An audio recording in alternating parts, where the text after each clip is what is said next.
నమస్కారం ASC news కి స్వాగతం. ఆంధ్రప్రదేశ్ రాష్ట్ర ముఖ్యమంత్రి వైఎస్ జగన్మోహన్ రెడ్డి మాట ఇచ్చారంటే అమలు చేసి చూపిస్తారని, ఎన్నికల్లో హామీ ఇచ్చిన ప్రకారం పెన్షన్ 3000 చేసి చూపించారని, జనవరి నెల నుంచి పెన్షన్ 3000 ఇస్తున్నారని వైఎస్ఆర్సీపీ పార్టీ అద్దెంకి నియోజకవర్గం ఇన్ఛార్జ్ హనుమిరెడ్డి అన్నారు.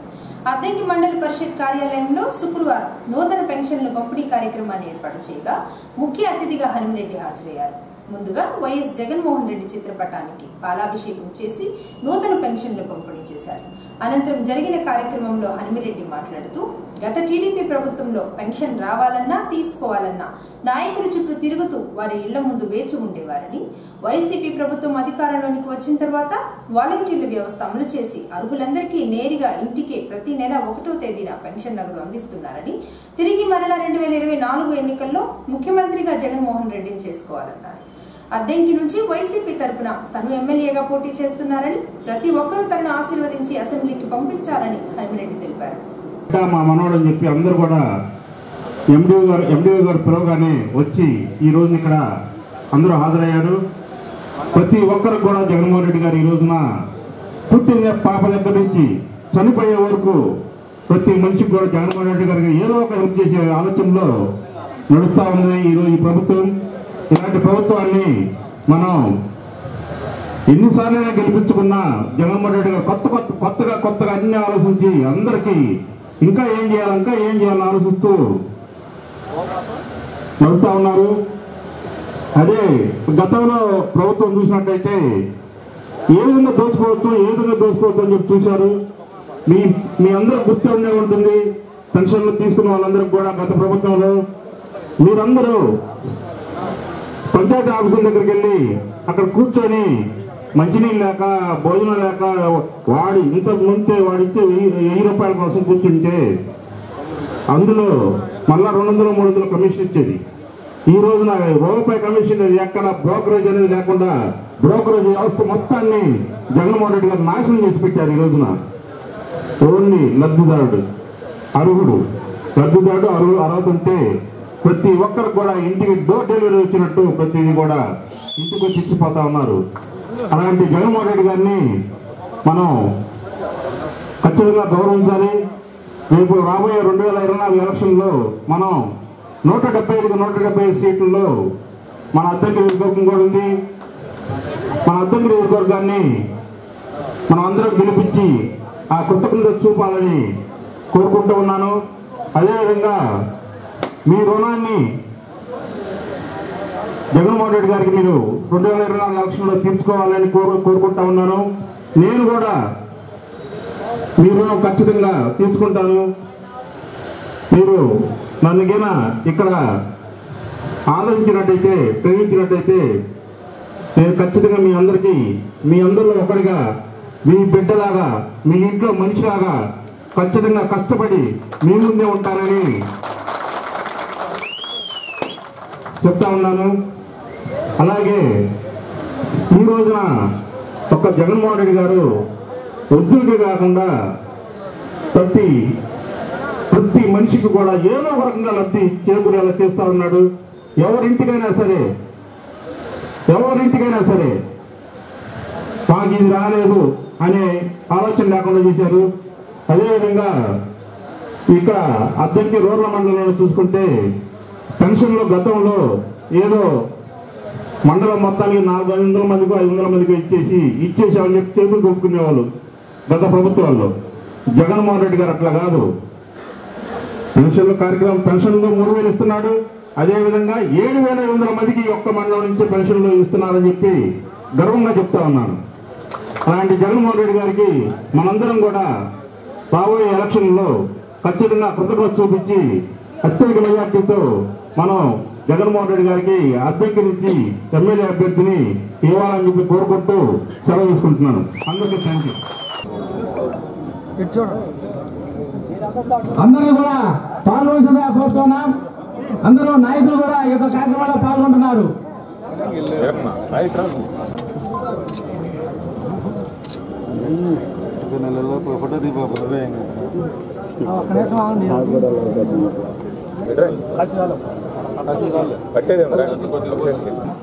తర్వాత ధర్మవరం, తర్వాత రెడీగా ఉండాలి. మీరు కొంచెం పెద్దన్నా మీరు కూడా సార్ ఇటు సార్ హనుమరెడ్డి గారు.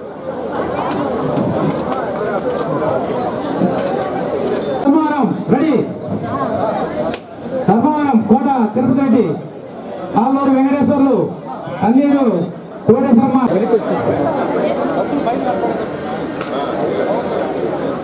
చక్రాలపాలెం,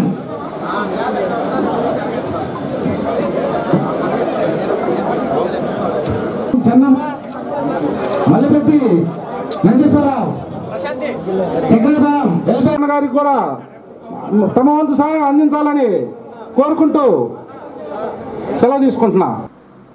అంగన్వాడీలకు వేతనాలు పెంచాలని కోరుతూ అద్దంకి మండల తహసీల్దార్ కార్యాలయం వద్ద అంగన్వాడీలు చేస్తున్న నిరవధిక సమ్మె శుక్రవారం నాటికి 25వ రోజు చేరింది. 25వ రోజు సమ్మెలో అంగన్వాడీలు ఆకులు తింటూ నినాదాలు చేస్తూ నిరసన తెలియజేశారు. ఈ సందర్భంగా వారు మాట్లాడుతూ అంగన్వాడీలకు కనీస వేతనం ఇచ్చి వారికి ఉన్న సమస్యలు పరిష్కరించాలని, రాష్ట్ర వ్యాప్తంగా గత 25 రోజుల నుంచి నిరవధిక సమ్మె చేస్తుంటే సమస్యలు పరిష్కరించకుండా ప్రభుత్వం బెదిరింపులు చేస్తుందని, ప్రభుత్వం ఎటువంటి బెదిరింపు చర్యలకు దిగినా అంగన్వాడీ సమస్యలు పరిష్కరించే వరకు సమ్మె కొనసాగుతుందన్నారు. అంగన్వాడీలు కొత్త కోరికలేమీ అడగడం లేదని, ఎన్నికల సమయంలో ముఖ్యమంత్రి ఇచ్చిన హామీలు అమలు చేయమని సమ్మె చేస్తున్నారన్నారు. అంగన్వాడీలు కేవలం 10వ తరగతి మాత్రమే చదువుకోలేదని, డిగ్రీ, ఇంటర్ చదివిన వారు కూడా ఉన్నారని, ఇప్పటికైనా ప్రభుత్వం స్పందించి అంగన్వాడీల సమస్యలు పరిష్కరించాలని వారు డిమాండ్ చేశారు. మనోలత కొర్సుపడు ప్రాజెక్ట్ అద్దెకి సెక్టార్లో కార్యకర్తగా నేను పనిచేస్తున్నాను. ఈరోజు రాష్ట్ర వ్యాప్తంగా జరుగుతున్న అంగన్వాడీల సమ్మెలో భాగంగా 25వ రోజు భాగంగా మేము కనీసం ఇన్ని రోజుల నుంచి మేము సమ్మె కొనసాగిస్తుంటే ప్రభుత్వం కనీసం తన తోటి అక్క చెల్లెమ్మలాగా కనీసం మా మీద కొంచెం కూడా జాలి కనికరం లేకుండా ఇలా చేస్తూ ఉండటం చాలా దౌర్భాగ్య స్థితిలో ఉంది. కానీ నేను ప్రభుత్వానికి ఒకటే తెలియజేస్తున్నాను, సార్ ఇకనైనా మమ్మల్ని చూడండి, మేము చేసే సేవల్ని గుర్తించండి సార్ అని మీకు తెలియజేస్తున్నాను. అంతేకాకుండా మేము ఈ ఒక్క సేవే కాకుండా మేము బిఎల్ఓగా చేసాము, పల్స్ పోలియో డ్యూటీలు చేసాము, క్వారంటైన్ డ్యూటీలు చేసాము. ఫస్ట్ అంత కరోనాలో కూడా మేము ఇంటింటి తిరిగి, మరి మాకు కూడా కుటుంబాలు ఉన్నాయి కదా సార్, అయినా కూడా మేము ఇల్లు తిరిగి మరి మేము సేవ చేసామే. ఆ సేవలన్నీ మీకు గుర్తించలేదా? ఆ సేవలన్నీ మేము చేసిన సేవలన్నీ మీకు గుర్తుకు రావట్లేదా సార్? ఈ సందర్భంగా నేను ఒకటే తెలియజేస్తున్నాను, మేము 10వ తరగతే కాదు సార్ చేసింది, మేము చేసే సేవ ఏ ఒక్క తల్లి కూడా తనకి చేయలేని అంత ఎక్కువగా మేము సేవలు చేసామని సభాముఖంగా నేను తెలియజేస్తున్నాను సార్. ఇప్పటికైనా సరే ప్రభుత్వం మేము చేసిన సేవల్ని ఖచ్చితంగా గుర్తించి మాకు న్యాయం జరిగేంత వరకు కూడా ఈ సమ్మెని ఇలాగే కొనసాగిస్తామని సభాముఖంగా తెలియజేస్తున్నాను.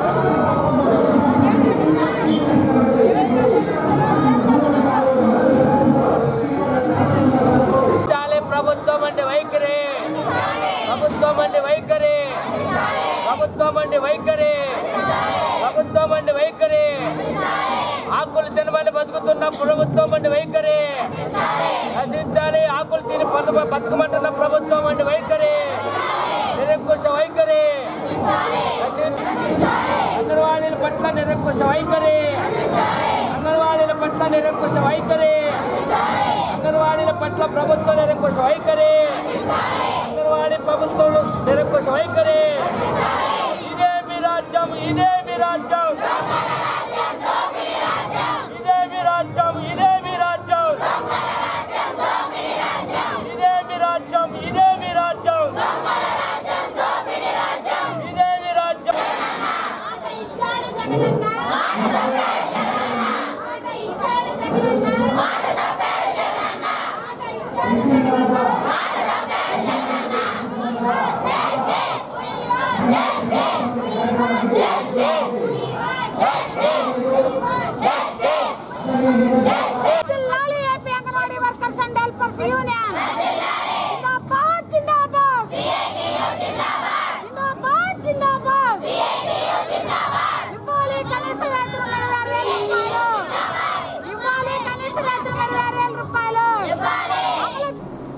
కేంద్ర ప్రభుత్వం అమలు చేసే సంక్షేమ పథకాలన్నీ ప్రజలు వినియోగించుకుని ఆర్థికంగా అభివృద్ధి చెందాలని ఎంపీడీఓ సురేష్ బాబు అన్నారు. మేదరమెట్ల వ్యవసాయ మార్కెట్ యార్డ్ ఆవరణంలో శుక్రవారం భారతీయ జనతా పార్టీ ఆధ్వర్యంలో వికసిత భారత సంకల్ప యాత్ర కార్యక్రమాన్ని ఏర్పాటు చేయగా MPDO Suresh Babu, BJP party జిల్లా అధ్యక్షులు లక్ష్మీనారాయణ, అనుప్రసాద్ తదితరులు హాజరయ్యారు. ఈ సందర్భంగా ఎంపీడీఓ సురేష్ మాట్లాడుతూ దేశ ప్రధానమంత్రి నరేంద్ర మోడీ ఎన్నో సంక్షేమ పథకాలు అమలు చేస్తున్నారని, వాటి గురించి ప్రజలకు సరైన అవగాహన లేక వినియోగించుకోవడం లేదన్నారు. వికసిత భారత్ సంకల్ప యాత్రలో భాగంగా బీజేపీ ఆధ్వర్యంలో అవగాహన కల్పిస్తున్నారని సురేష్ తెలిపారు. గ్యాస్ కనెక్షన్స్ లేని వారికి ప్రధానమంత్రి ఉజ్వల పథకం కింద ఉచితంగా అందజేస్తున్నారని, అవసరమైన వారు దరఖాస్తులు పెట్టుకోవాలన్నారు. అనంతరం మేదరమెట్లకు చెందిన 17 మందికి గ్యాస్ స్టవ్లు పంపిణీ చేశారు. पहले कांग्रेस के बड़ा प्रधान राजीव गांधी बोलते थे कि मैं यहाँ से 100 रुपया बेचता हूँ तो 15 रुपया ही मेरे जो गरीबों को जो लाभार्थी उसको मिलता है। वो खुद प्रधानमंत्री ऐसा बोला था।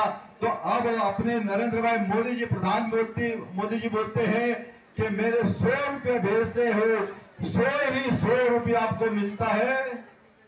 మన ప్రధానమంత్రి గారు గత ప్రధానితో కంపేర్ చేసుకుంటే గతంలో ఏంటంటే ఈ యొక్క దళారీ వ్యవస్థతోటి మీకు 100 రూపాయలు కనుక ఏదన్నా పథకం కనుక అనౌన్స్ అయితే 15 రూపాయల మధ్యలో వాళ్ళు కమిషన్ గా లూటీ చేసేవాళ్ళు. కానీ ఇప్పుడు అటువంటి పద్ధతి లేకుండా 100కు 100% కూడా ప్రతి పైసా రైతుకు కానీ గరీబ్ వాడికి కానీ చెందేట్లు ఈ యొక్క పథకాలను తీసుకురావడం జరిగింది. अपने प्रधानमंत्री हमारे बहनों माताओं के लिए हम सोचते थे पहले कि हमारी बहनों के चोले और धुएं से बहुत आंखें बिगड़ जाती थी, बहुत ही नुकसान होता था।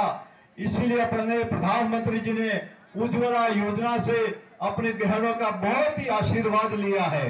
మన ప్రధానమంత్రి గారు మన యొక్క స్త్రీలు పడినటువంటి బాధలను చూసి వారి దృష్టిలోకి వచ్చిన తర్వాత ఉజ్వల యోజన పథకం ద్వారా వారికి ఏం చేయాలనే యొక్క పథకాలను ప్రవేశపెడుతున్నారు. हमारे प्रधानमंत्री जी ने अभी ही हमारे सभी समाज के गरीब जो कारीगर वर्ग है उसके लिए विश्वकर्मा योजना का 17,000 करोड़ की योजना बनाई है।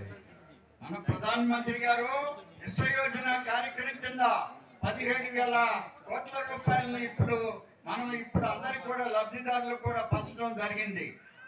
उसमें छोटे छोटे काम करने वाला, सिलाई काम करने वाला, मोची का काम करने वाला, जो लघु उद्योग छोटे छोटे काम करने वाली जो जातियां है उसके लिए सलून वाले, ये सब के लिए ये विश्वकर्मा योजना बनाई है। इसीलिए आप सबको मैं आमंत्रित करता हूँ कि ये योजना का पूरा आप सब लोगों लाभ ले। గ్యాస్ సంబంధించి గృహ యోజన కానీ, లైవ్లీహుడ్ ఎన్ఆర్జీఎస్ అంటే రెవెన్యూ డిపార్ట్మెంట్ కానీ, ఇలాగ చెప్పుకుంటూ పోతే Kisan credit cards, agriculture department, ప్రతిది కూడా ప్రతి సబ్జెక్ట్, అలాగే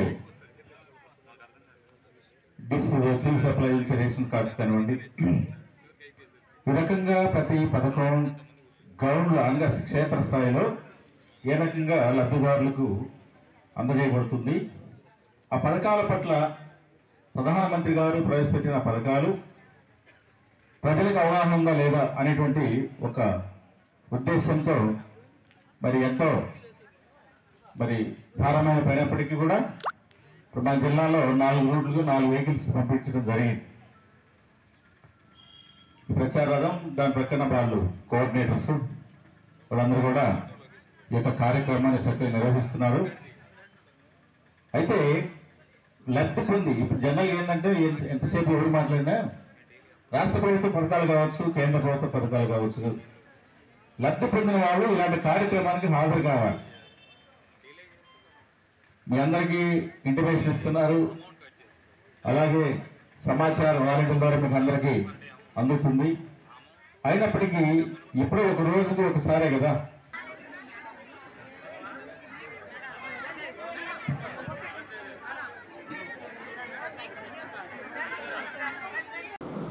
$2024 24-25 ఆర్థిక సంవత్సరానికి సంబంధించి అద్దెంకి మున్సిపల్ బడ్జెట్ 25 కోట్ల రూపాయలు అంచనా వేయగా ఆ బడ్జెట్ అంతా కార్మికులకు వేతనాల కోసం ఉపయోగించాలని వ్యవసాయ కార్మిక సంఘం జిల్లా ఉపాధ్యక్షులు తంగిరాల వెంకటేశ్వర్లు అన్నారు.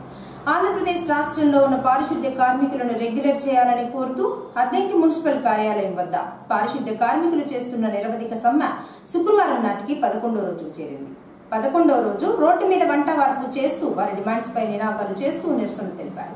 ఈ సందర్భంగా వెంకటేశ్వర్లు మాట్లాడుతూ అద్దెంకి మున్సిపల్ బడ్జెట్ 25 కోట్ల రూపాయలు ఉన్నప్పుడు ఎంతో కష్టపడి పనిచేస్తున్న పారిశుద్ధ్య కార్మికులకు సమాన పనికి సమాన వేతనం ఇవ్వడంలో ఎందుకు నిర్లక్ష్యంగా వ్యవహరిస్తున్నారో తెలియడం లేదని, ఏది ఏమైనా ప్రభుత్వం దిగివచ్చి పారిశుద్ధ్య కార్మికులను రెగ్యులర్ చేయడం లేదా సమాన పనికి సమాన వేతనం ఇవ్వాలని, అప్పుడే పారిశుద్ధ్య కార్మికుల సమ్మెను విరమించడం జరుగుతుందన్నారు. మున్సిపల్ కార్మికులు గత 11 రోజుల నుండి ఇక్కడ సమ్మె చేస్తున్నటువంటి విషయం ప్రజానీకానికి తెలిసిందే. 11 రోజులైనా ప్రభుత్వం స్పందించట్లేదు. మున్సిపల్ కార్మికుల సమస్యల పట్ల వెంటనే ప్రభుత్వం స్పందించి చర్చలకు పిలిచి సమస్యలు పరిష్కారం చేసే దానికోసం ప్రయత్నం చేయకుండా మున్సిపల్ వర్కర్లని బెదిరించేటువంటి ధోరణి ఈరోజు ప్రభుత్వం కొనసాగిస్తూ ఉంది. కొన్ని చోట్ల పోటీ కార్మికులను తీసుకొచ్చి పని చేపిస్తూ ఉన్నారు.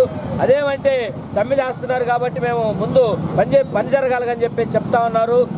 ముఖ్యమంత్రి గారు అధికారంలోకి రాకముందు ఇచ్చినటువంటి హామీ ఏదైతే ఉందో, నేను అధికారంలోకి వచ్చిన తర్వాత మున్సిపల్ కార్మికులందరినీ పర్మనెంట్ చేస్తామని చెప్పేసి హామీ ఇచ్చారు. ఆ హామీని అమలు చేయమని చెప్పేసి ఈరోజు అడుగుతా ఉన్నారు. గత 4.5 సంవత్సరాల నుంచి అడిగి వేచారిపోయి ఈరోజు విధులేని పరిస్థితిలో ఈరోజు సమ్మెలోకి దిగటం జరిగింది. ఈరోజు సమ్మె చేస్తున్నా కూడా స్పందించకుండా లెక్కలేనటువంటి మొండిగా ఈ ప్రభుత్వం వ్యవహరిస్తూ ఉంది. దుర్మార్గమైనటువంటి విధంగా వ్యవహరిస్తూ ఉంది. దున్నపోతు మీద వాన కురిసినట్టుగా ఈరోజు ఈ ప్రభుత్వం ఉంది. ఇప్పటికైనా స్పందించాలి. మున్సిపల్ కార్మికుల యొక్క డిమాండ్స్ ఏవైతే ఉన్నాయో వాటి పరిష్కారం కోసం ప్రయత్నం చేయాలి.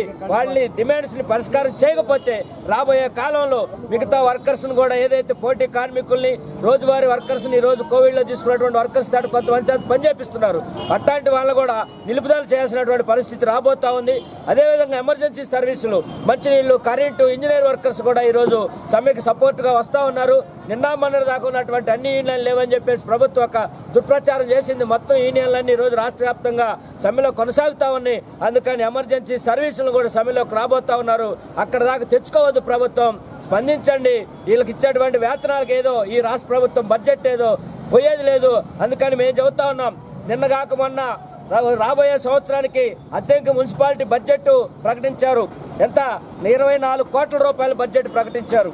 దీనికి ప్లాన్ వేశారు. ఇంత ఖర్చు పెట్టబోతా ఉన్నాం, ఇంత రాబోతా ఉందని చెప్పేసి ప్రజల దగ్గర పన్నుల రూపంలో వసూలు చేసినటువంటి ఈ డబ్బులు 24 కోట్ల రూపాయలు అద్దెంకి పట్టణానికి అభివృద్ధికి ఖర్చు పెడుతున్నామని చెప్పేసిన డబ్బులు మొత్తం ప్రధానంగా మున్సిపల్ కార్మికులు ఏదైతే ఉన్నారో ఈ పట్టణం సుందరంగా తీర్చిదిద్దే దానిలో మురిగి పని చేస్తున్నటువంటి వీళ్ళు కార్మికులకి ఈ 24 కోట్ల రూపాయలు సగం డబ్బులు ఇలా కేటాయించి ముందు ఇలా ఖర్చు పెట్టాలని చెప్పేసి మేము డిమాండ్ చేస్తా ఉన్నాం.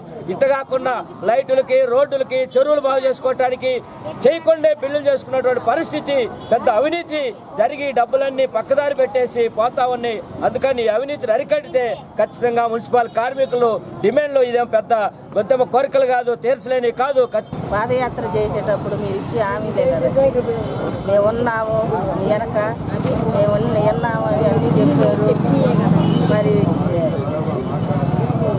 గవర్నమెంట్ చేస్తాము, జీతాలు పెంచుతాము, ఈ పక్క మేము సంధిస్తామని మాకు అన్ని హామీలు చెప్పారు కదా.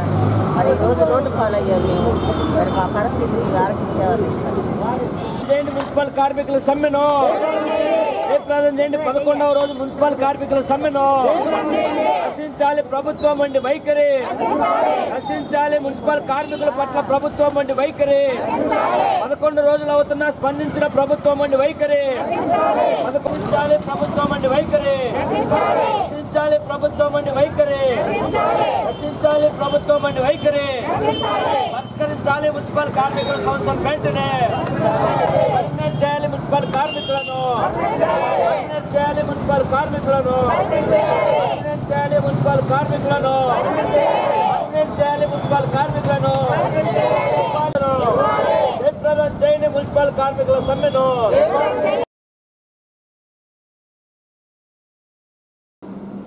అద్దెంకి పట్టణం పట్టణంలోని స్థానిక బంగ్లా రోడ్లో ఉన్న భాష్యం స్కూల్లో సంక్రాంతి పండుగను పురస్కరించుకొని శుక్రవారం విద్యార్థులు తల్లిదండ్రులకు ముగ్గుల పోటీలను ఏర్పాటు చేయగా తల్లిదండ్రులు హాజరై రంగురంగుల ముగ్గులు వేసి వారి ప్రతిభను కనపరిచారు. తల్లులు వేసిన ముగ్గులు విద్యార్థులు తిలకించి సంతోషం వ్యక్తం చేశారు. స్కూల్ ప్రిన్సిపల్ శాస్త్రి, ఉపాధ్యాయులు పరిశీలించి ప్రథమ, ద్వితీయ, తృతీయ విజేతలను ఎంపిక చేసి వారిని అభినందించి బహుమతులను అందజేశారు.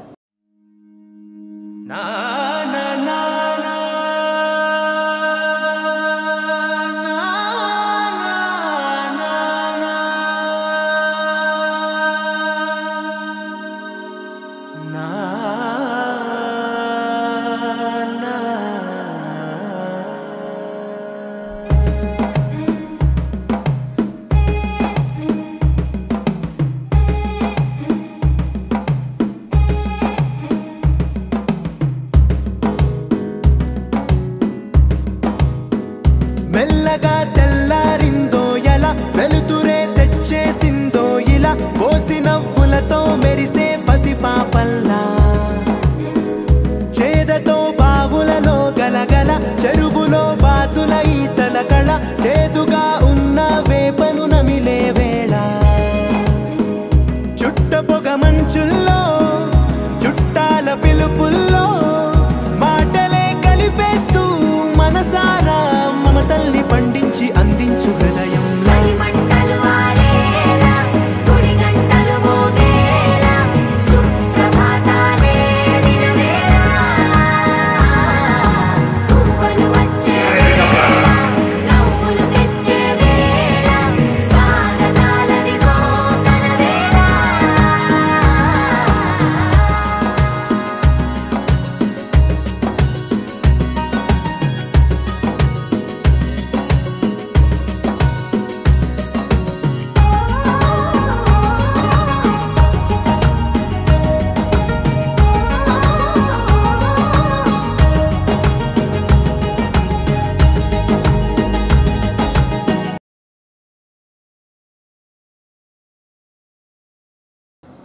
ఏసీ న్యూస్ ఇంతటితో సమాప్తం. నమస్కారం.